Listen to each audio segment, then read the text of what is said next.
Welcome to Samba Samba. Enjoy the video. In this video, I will explain how to make Lazarus Chowder. This special dish is incredibly useful for adventurers, especially when exploring underwater. It dramatically slows your oxygen consumption, allowing you to stay submerged much longer, and even helps regenerate your stamina while swimming. We'll go through the ingredients and the simple cooking process so you can easily craft this valuable item yourself. Let's dive in. To begin crafting your Lazarus Chowder, you'll need a few key ingredients. First, gather 9 pieces of cooked meat, which can be any type, like cooked fish or jerky. Next, you'll need 5 savorroot and 5 longrass, along with 10 medjoberries.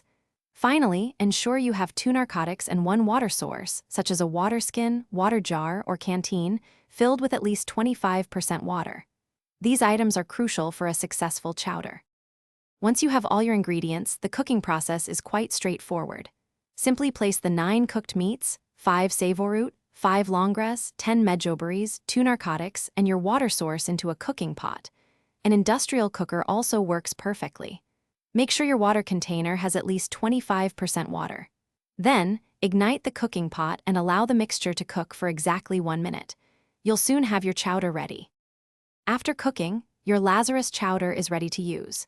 Consuming it will dramatically reduce your oxygen consumption underwater by 85%, letting you stay submerged 6.66 times longer than usual.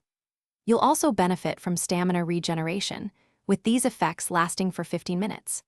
For storage, the chowder spoils in about 5 hours in your inventory, but placing it in a refrigerator will keep it fresh for a much longer period, up to 20 days. Thanks for watching. Consider subscribing if we helped you.